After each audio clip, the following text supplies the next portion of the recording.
Olá meus caros, aqui é o Corvo. Mais um tópico sobre música no canal, segmento Melodian Curvitae. Normalmente eu falo sobre álbuns, sobre musicistas, sobre composições. Mas música também é um espaço físico, um espaço concreto.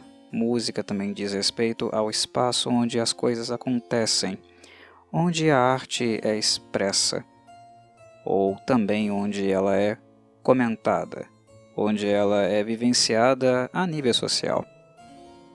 E quando eu penso em música nessa dimensão onde pessoas se encontram, pessoas conversam sobre o assunto, sobre toda a arte, todos os gêneros e tudo o que eles têm a oferecer, inevitavelmente eu sempre tenho as antigas lojas de disco em mente. É claro que quando eu toco no assunto lojas de disco, possivelmente eu não estou falando com muitas pessoas que me seguem, possivelmente algumas, visto que a faixa etária do meu canal agrega aí algumas pessoas na casa dos 30 anos também. Mas mesmo para essas pessoas, as lojas de discos não são algo assim tão longevo. Digamos que muitas delas nasceram, cresceram num período onde as lojas em si já estavam ficando obsoletas e começando a desaparecer. Falar de loja de disco e falar de loja de disco enquanto um ponto de encontro, em um lugar onde as pessoas não apenas iam comprar os discos, mas também tinham na loja um point, um lugar onde elas iam também para ouvir alguma coisa e trocar algumas ideias, não é algo que fez parte da minha vida. Mas isso não quer dizer que eu não tenha ouvido falar sobre as lojas e não tenha presenciado alguma coisa em algum aspecto, porque eu não nasci na época dos vinis. Eu não nasci numa época onde a loja de disco gritava mais forte, numa época onde ela falava mais forte com as pessoas, que elas viam naquela loja um ponto onde elas poderiam fazer parte uma da vida das outras, e onde o ponto de encontro era a música. Eu não vivi isso. O ponto mais alto dessa época, dessa era, definitivamente foi a época dos vinis, do antigo LP, que muita gente aí não deve nem saber o que é, se não for colecionador, né? O LP ainda existe, o bolachão preto ainda existe, mas quem consome ele hoje em dia, né, só as pessoas que gostam de colecionar álbuns, colecionar música, e mesmo assim eles são o olho da cara, né? O aparelho que é necessário para ouvir música em LP, como também o LP em si, eles são muito mais caros do que a música digital, ou então o formato físico que é mais tradicional para nós até hoje, né? Embora esteja desaparecendo também, que são os CDs.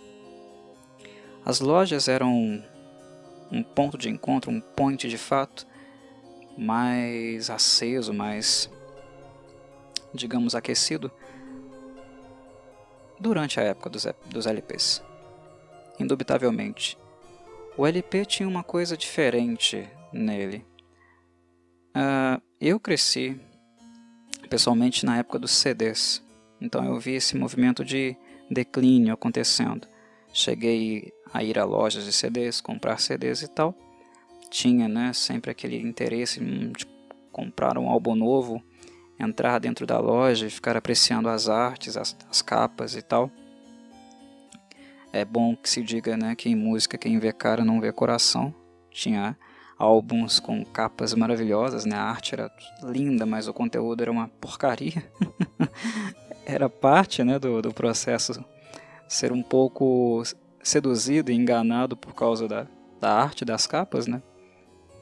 Mas na época dos CDs a gente ainda viu um pouco disso.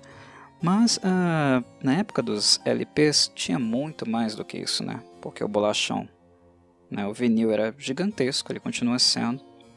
E ele vinha, né, num encarte de papelão, A maior parte deles eram encarte de papelão, uma capa de papelão com uma proteção plástica transparente por fora. E sempre quando você comprava um vinil, que também não era nada barato, principalmente no Brasil, vinha um pôster dentro, né? Esse pôster normalmente tinha uma arte do artista, banda, quem quer que seja, né? Uma fotografia, um mascote, ou até a arte ampliada da capa do álbum, né? E também tinham as letras, né? As letras das músicas. Então era um produto bem trabalhado, que oferecia um pouco mais de conteúdo, não apenas textual, mas também visual, em relação ao que os CDs passaram a oferecer depois.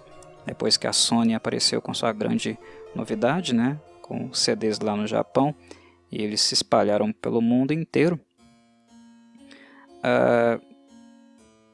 o formato passou a ser um formato mais econômico, né? A capinha plástica menorzinha.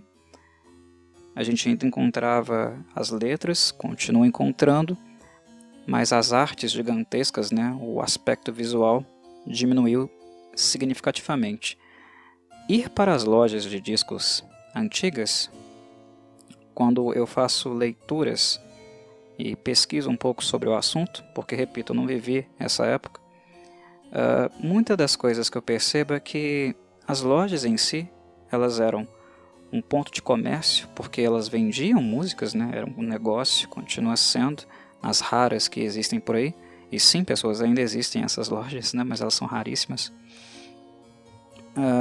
Segundo, elas eram ponto de encontro, porque as pessoas iam para a loja, como eu falei, para conversar sobre música, e a música, nesse caso, era apenas um pretexto, né, para conversar, falar sobre outras coisas da vida, discutir a vida mesmo, né, era um lugar para reforçar os laços, né, para ter um bom papo, e a música era uma espécie de pretexto, né, um pequeno gancho para que vários outros assuntos fossem discutidos ali naquele ambiente.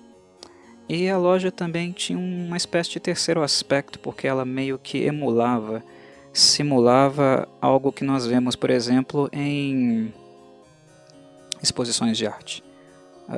O que nós tínhamos antigamente em termos de capas de álbum, né, capas de lançamentos musicais, eram verdadeiras artes. Eram coisas assim maravilhosas, lindas. E elas ficavam muito expostas, né?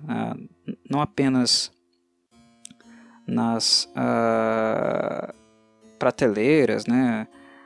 Nos móveis que haviam nas lojas, onde eles ficavam disponíveis, mas alguns mais importantes, né? Alguns álbuns mais reconhecidos, né? Cujos artistas atingiram, sei lá, álbuns de platina, de ouro, diamante, né? Alguns donos dessas lojas, eles enquadravam o álbum, enquadravam as artes. Então elas ficavam grandonas também na parede. Ficar observando as capas, ficar observando os álbuns expostos na parede era como entrar numa galeria de arte. Era uma coisa assim, com uma outra vibe, né? Com um outro sentimento. Era uma coisa deliciosa. Eu cheguei a conhecer um pouco disso nas lojas de CD, o que já é bastante diferente, né? Não é a mesma coisa, mas onde isso se mantém vivo, de certo modo, é no bom e velho sebo. Se a sua cidade não tem sebos, eu sinto muito por você, porque sem o sebo, essa coisa ela praticamente se perde, ela praticamente se torna extinta. Esse lugar do encontro, de bater papo, de reforçar os laços das amizades através da música, de descobrir coisas antigas, né? Coisas retrô, vintage, e ter contato de fato, né? com a arte dessas coisas, né? Como elas foram produzidas na época onde originalmente elas foram lançadas, e também essa coisa da apreciação, de explorar, né, o que um álbum musical oferecia, porque ele era o conteúdo musical que estava gravado, né, inserido no vinil, mas ele também era arte. A pessoa que projetou aquela arte, o desenhista daquela arte, vinha tudo especificado, né, nas capas direitinho. Quando a gente entrava numa loja de vinil para comprar um álbum do Iron Maiden, a gente sabia quem havia desenhado o novo Ed da capa, né, do mascote da banda. Derek Riggs, principalmente das capas antigas, né? Era parte do processo, né? A gente conhecia a capacidade de criatividade, né? Capacidade de desenho do autor, e a gente ficava naquela expectativa, né? O que a gente vai encontrar em seguida? Então essa coisa, esse sentimento, essas coisas tudo iam para a loja, cara. A loja era lugar dessas coisas. Sempre tinha papo. Numa loja sempre tinha papo. Muita gente aí pode achar que é estranho, né? Você ir para uma loja com um grupinho de pessoas e as pessoas ficarem conversando, né? Debatendo, ou até mesmo se conhecer dentro da loja.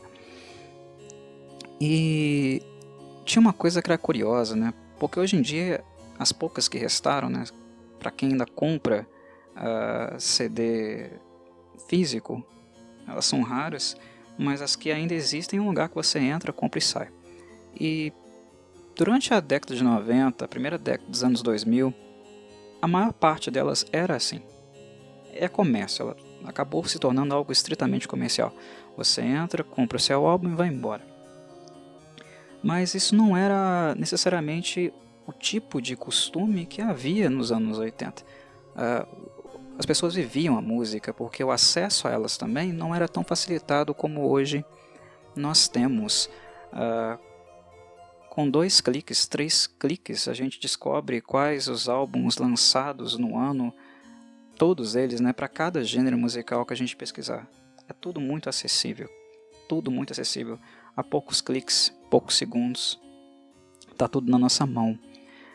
E para aquela galera, quando a gente pensa no modelo deles, né, na época que eles viveram isso, e dá até uma espécie de invejinha, né? Caramba, queria ter vivido nessa época, né? Queria ter crescido nessa época, coisas desse tipo, né? Não que os anos 70, 80 tenham sido muito melhores, né, do que nós temos hoje. Não, eles tinham problemas também, a sociedade tinha problemas também, né? Então cada década tem o seu paus e pedras, né? Tem as suas próprias cruzes, digamos assim, as suas mazelas. Mas algumas coisas no vintage, né, no antigo, são bastante charmosas e sedutoras por causa do nível de envolvimento que havia ali. Como as pessoas não tinham informação fácil, né, não era muito facilitada, um lugar para descobrir o que havia de novo, se uma banda tinha lançado um material novo, para descobrir o que estava acontecendo na cena musical daquela época, você tinha que ir para uma loja de discos. O dono ia te falar, o dono ia estar bem informado sobre o que estava acontecendo, quais bandas estavam lançando álbuns naquele ano, as que ainda lançariam, né, porque as gravadoras davam alguns pequenos avisos prévios, né, para os donos. Vai ter álbum, sei lá, do Kiss, lá para setembro, né, ou sei lá, vai ter álbum novo do Led Zeppelin, né. Tá aparecendo um gênero de música nova aí dentro do metal, né? Tem uma tal de Metallica fazendo bastante sucesso com um tal Kill Em All, coisas assim. Apareceu aí uma nova menina aí que tá causando na cena pop, uma tal de Madonna. Essas coisas vocês descobriam na loja de discos. Não tinha internet, não tinha como acessar. E os principais jornais que eram veiculados na cidade, eles não tinham colunas desse tipo. E normalmente no Brasil, quando se tem coluna musical, normalmente ela é estritamente voltada para bandas ou artistas midiáticos, né, que estavam nos programas de TV, que estavam sendo muito divulgados, né, muito expostos pelas emissoras de TV.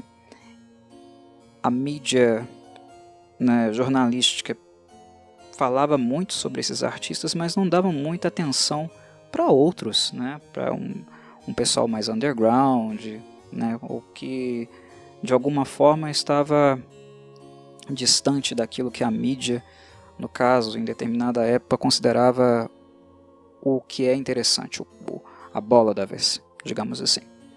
Então, onde você se informava, né, era na loja, cara. Era na loja de discos, era onde você conseguia descobrir artistas novos, ter contato com material novo, aumentar um pouco o seu gabarito. Ou você comprava algum pequeno almanaque, se você conseguisse encontrar um, porque não era uma coisa muito fácil também, musical, né? Ou você dava a sorte de ter um pequeno anuncinho, né? Um parágrafo pequeno, assim, um jornal e tal, informando sobre algum lançamento, ou então era conversando lá com o coroa, o tio da loja de discos, né? Ou em contato com a galera que fazia parte desse lugar. Então é um lugar que a gente poderia ir, né, para conversar sobre isso, né, descobrir a música nova que estava surgindo e trocar outras ideias também, porque a música, como eu falei, era apenas um pretexto. Pelo menos é a percepção geral quando nós lemos livros sobre o assunto, quando nós assistimos alguns documentários, né? E esse tipo de vivência, desse tipo de socialização que aconteceu nas lojas de discos, né, é muito bem documentado, muito bem retratado. Nós podemos, pelo menos no metal, nós podemos falar de dois movimentos fortes, né, um nos Estados Unidos e outro alguns anos antes na Inglaterra, que foram completamente focados nesse tipo de cultura, de encontro, de conversa, de vivência da loja de disco e do bolachão novo que estava sendo lançado no mês X. Primeiro a gente teve a New Wave of British Heavy Metal lá na Inglaterra, que era a galera ia para as lojas de disco, né? Ficavam acompanhando, conversando, trocando ideia dentro dessas lojas. E na Inglaterra ainda tinha aquele ambiente dos pubs, né? Dos bares. Então tinha loja que era loja e pub, ou era do lado de um pub, e as bandas também, né, começaram a montar os seus próprios points, suas próprias casas de show. Algumas pessoas ficaram interessadas na New Wave of British Heavy Metal, né, até cunharam esse termo, e começaram a investir em algumas bandas, arrumando alguns lugares, né, para essas bandas tocarem. E aí também apareceu, né, algumas gravadoras interessadas em lançar o material dessas bandas, né, dessa galera nova que estava começando. Algo não muito diferente também do que aconteceu, por exemplo, no punk, né? A New Wave of British Heavy Metal, algumas bandas ainda tiveram um pouquinho de influência do punk, né, dos anos 70. Isso é perceptível, inclusive, em algumas delas, né? O próprio Paul Dayano, o primeiro vocalista do Iron Maiden, ele tinha uma influência forte do punk. Enfim. Então era todo um movimento cultural, né? Era toda uma cena que na Inglaterra tinha os pubs e tal, os lugares onde essas bandas tocavam, mas também tinha loja de discos. O pessoal se encontrava ali, se conhecia ali, inclusive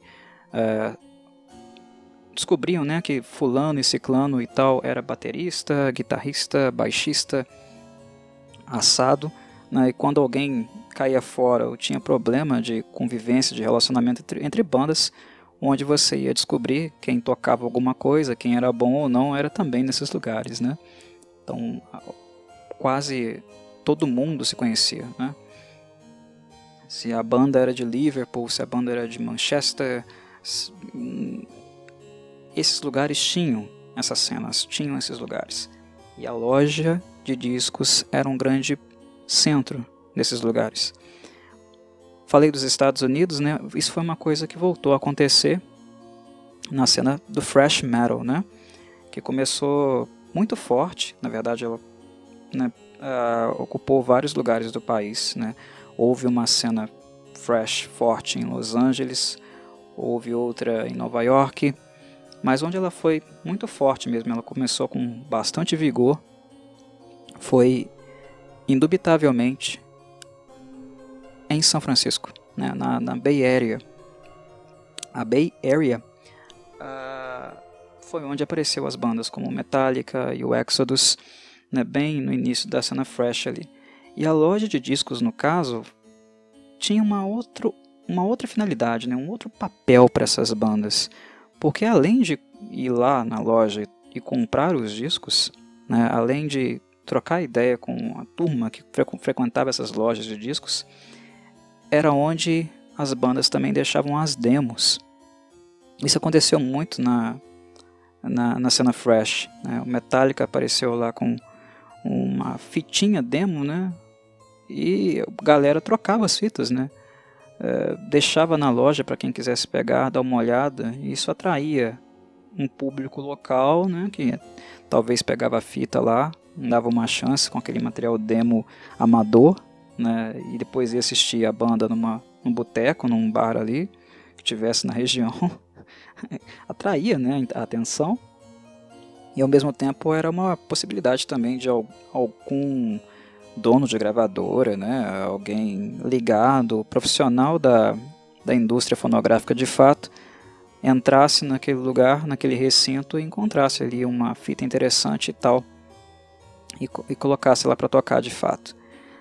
Naquela época havia muito desse tipo de coisa, muito mesmo. Era no boca a boca, era com o pessoal trocando material entre si, né, e a loja de discos era um desses lugares. Quando eles queriam forçar a barra, né, eles levavam direto o bolachão, o disco assim, numa rádio local. Iam direto no cara, né, que colocava a música no ar. Inclusive tem uma história interessante em relação, inclusive ao Metallica mesmo, né, porque uma das primeiras pessoas que colocou, né, um disco do Metallica para tocar fez isso de maneira completamente acidental, né? Na verdade ele foi forçado a isso, porque um cara que queria divulgar o Metallica, né, na época, um dono de gravadora, né, ele praticamente coagiu uma figura até conhecida do metal em si, do rock, né, do hard rock dos anos 80, que é o Ed Trunk, né? Ele levou o bolachão lá na rádio, né, e falou: aí, toca aí, eu quero que você toque uma música aí, que você olhe para isso, escute isso, essa banda vai ser grande. O Ed Trunk já trabalhava muito com rock clássico e tal. Na época, acabou colocando, né, o álbum para tocar na rádio. Mas o que isso tem a ver com o assunto? Tem a ver que as pessoas levavam as coisas para a loja. Eles compravam, mas também levavam. E às vezes eles colocavam essas músicas também para escutar na loja, né? Ô fulano, coloca aquele disco para tocar aí e tal. O cara ia lá e tocava, né? O dono colocava o bolachão para tocar. O pessoal gostava do som, levava para casa. Não tinha aquele negócio, você vai ouvir a música, então você não vai comprar o disco. O pessoal gostava da música, o pessoal comprava. Se a música era uma música de qualidade, se era interessante, se ela atraía algum tipo de interesse dos frequentadores da loja naquela época, né? Eles compravam sem problema, compravam e levavam para casa, até porque eles iriam querer escutar de novo, né? Quando surgia um novo gênero, quando alguém estava tocando de uma forma diferente das bandas anteriores, né? Inevitavelmente esses álbuns eles teriam algum tipo de impacto, né? Eles causariam algum fervor na cena entre os jovens da época. Então o pessoal ouvia na loja porque o dono era prática comum, né, do dono da loja de discos colocar o bolachão para tocar, porque isso atraía o interesse e fazia com que as pessoas também comprassem discos, né? Não era essa coisa mesquinha, você não vai poder ouvir a música, você só vai escutar a música se você comprar o meu disco. Não tinha essa coisa. Na verdade, mostrar a música para quem ia na loja, participava da loja, fazia parte daquele dia a dia, daquele cotidiano da loja, era uma forma também de vender os discos. Interessante, né? E quando a gente olha em contrapartida para o que a gente tem hoje, é uma coisa assim que é lamentável, né? Hoje em dia as pessoas não discutem mais sobre música. Todo mundo está no seu Spotify, as seleções são completamente aleatórias, né? Na verdade, o sistema do streaming é muito por sugestão, né? A plataforma vai te enviando coisas ou vai sugerindo coisas, você não tem nem aquela autoridade, né? Aquela autonomia de decidir o que você mesmo vai ouvir, né? É uma coisa assim completamente diferente do que era.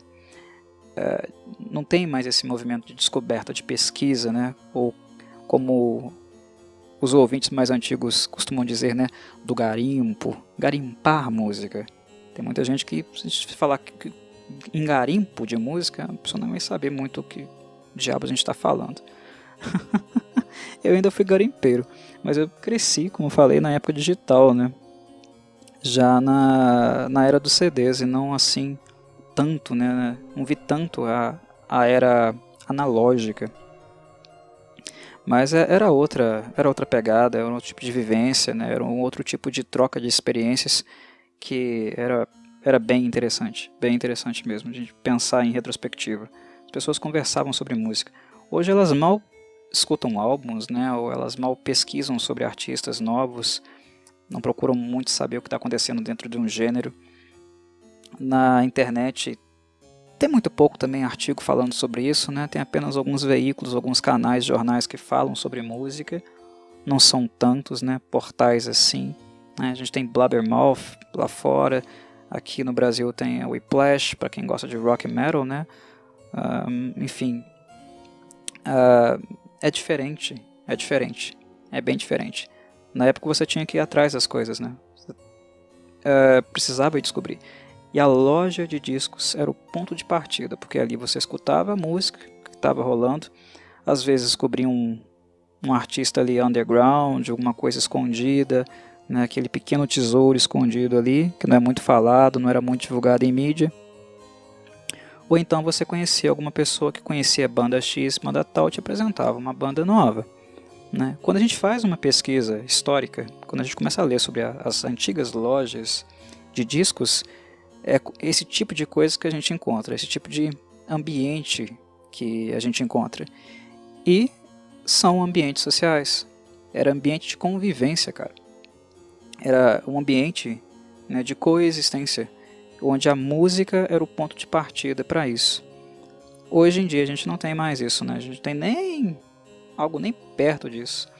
O que sobrevive de certa forma, né, o que ainda mantém um pouco a aura, né, até o cheiro desses lugares, né, aquele cheiro de mofo, tosco, né, mas ainda assim é uma coisa que carrega um pouco de nostalgia. O que ainda mantém um pouco essa aura, definitivamente, são os sebos, né?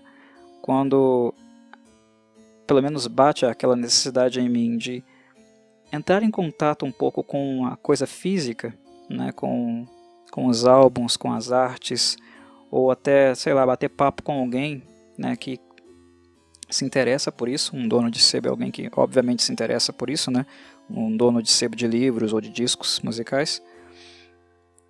O que eu procuro é um sebo, né?